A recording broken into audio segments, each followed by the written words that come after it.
Heart attack মানেই কি জীবনের দৌড় থেমে যাওয়া?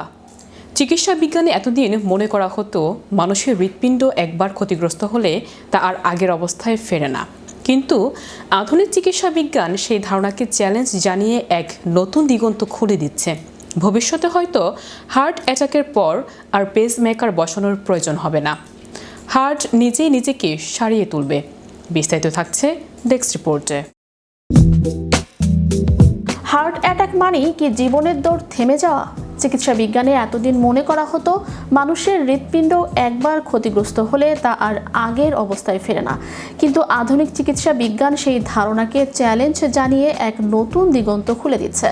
ভবিষ্যতে হয়তো হার্ট অ্যাটাকের পর আর পেসমেকার বসানোর প্রয়োজন হবে না। হার্ট নিজেই নিজেকে সারিয়ে তুলবে। সিডনি ইউনিভার্সিটির গবেষকরা দাবি করছেন হার্টের চারপাশে এমন কিছু কোষ থাকে যাদের সঠিকভাবে উস্কে দিতে পারলে তারা নিজেরাই মেরামতির কাজ শুরু করে। নষ্ট হয়ে যাওয়া বা পচন ধরা কোষ সরিয়ে সেখানে জন্ম নেবে নতুন তরতাজা কোষ। প্রকৃতিতে ইঁদুর বা বিশেষ কিছু সরীসৃপের মধ্যে এই পুনরুৎপাদনের ক্ষমতা দেখা যায়। মানুষের ক্ষেত্রে এই প্রক্রিয়াটি অত্যন্ত ধীর বা সুপ্ত। হার্ভার্ডের গবেষকরা দেখেছেন হার্ট অ্যাটাকের পর ক্ষতিগ্রস্ত কোষের পাশে কিছু কোষ বিভাজিত হওয়ার চেষ্টা করে, যাকে বিজ্ঞানের ভাষায় বলে মাইটোসিস। তবে এই প্রাকৃতিক প্রক্রিয়াটি এতই সামান্য যে তা বড় কোনো ক্ষত সারাতে পারে না। গবেষণার মূল লক্ষ্য হলো এই সুপ্ত প্রক্রিয়াকে কোনোভাবে সক্রিয় করে তোলা। গবেষকরা হার্ট সারানোর দুটি প্রধান পদ্ধতির কথা বলছেন। হার্ট অ্যাটাক হয়েছে এমন ব্যক্তি নিজস্ব ত্বক থেকে স্টেম কোষ নিয়ে বিশেষ পদ্ধতিতে হার্টের ক্ষতিগ্রস্ত অংশে পৌঁছে দেয়া। এই কোষগুলো সেখানে গিয়ে নতুন কোষ তৈরি করবে এবং ব্লকেজ সারাতে সাহায্য করবে। আমাদের হার্টে কিছু স্টেম সেল সুপ্ত অবস্থা থাকে।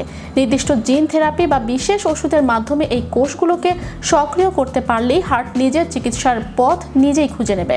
এই নতুন পদ্ধতি সফল হলে যে পরিবর্তনগুলো আসবে সেগুলো হলো বর্তমান পদ্ধতি ভবিষ্যৎ সম্ভাবনা, জটিল অস্ত্রোপচার ও আজীবন ওষুধের ভয়। নিজে থেকেই কোষ মেরামতি হবে। হার্ট ট্রান্সপ্লান্টের জন্য দাতার দীর্ঘ অপেক্ষা। দাতার প্রয়োজন ফুরাবে, নিজের কোষেই মিলবে মুক্তি। যদি এই প্রযুক্তি সাধারণ মানুষের নাগালে আসে তবে হার্ট অ্যাটাক পরবর্তী মৃত্যুর হার নাটকীয়ভাবে কমে যাবে। রোগীকে আর আজীবন পঙ্গুত্ব বা দুর্বলতা নিয়ে বেঁচে থাকতে হবে না। ক্ষতিগ্রস্ত হার্ট আবার আগের মতো চনমনে হয়ে উঠবে। মানুষ অনায়াসেই দৌড়ঝাঁপ করতে পারবে। চ্যানেল ইউরোপ, বিনোদন ডেস্ক।